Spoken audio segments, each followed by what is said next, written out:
Hello, welcome to Smuves. In this video, we'll see how find and replace works inside Smuves application. So this is my dashboard and you can see all the content types I have. Now, I want to change the name of the website pages in bulk. So in order to do that, I just want to click on the website pages. So it takes me to this screen. Once you were on this screen, you can see the data that was already fetched. If your data was not fetched, just click on the refresh button so it fetches the latest data. And you can see all the columns, all the data points of this particular website pages. Now, if you want to add more columns or remove the more columns, you can just click on this pencil icon and you can choose whatever columns you want to choose. You want to see. And for this video purpose, I just want to change the name of all these website pages.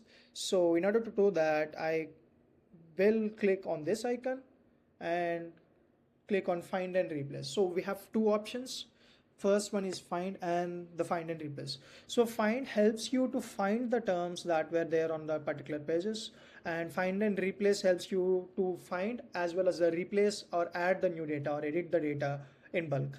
So I want to replace my name of my website pages from test site to sample site, or let's say keep it as sample.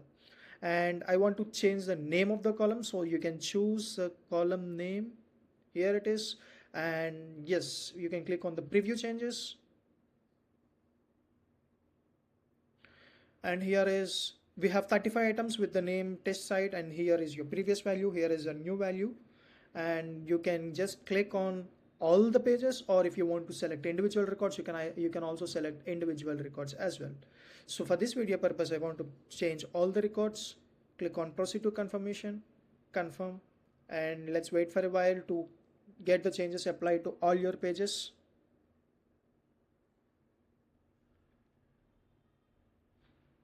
And done.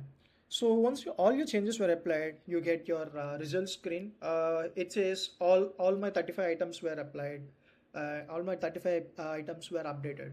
So you can just close it. So as soon as you close it, the new updated data will be auto refetched from our systems. The data is fetching. And done. The data is fetched. So you can see previously all my website pages with that name test site is changed to sample, and this is how simple you can change your names. It doesn't apply only for the name columns, it allows for the columns that HubSpot allow us to bulk edit. So you can choose whatever column you want that HubSpot allows us to change in bulk, and change it this way, and it's very easy, and it's very convenient for us. This is how find and replace work. Thank you.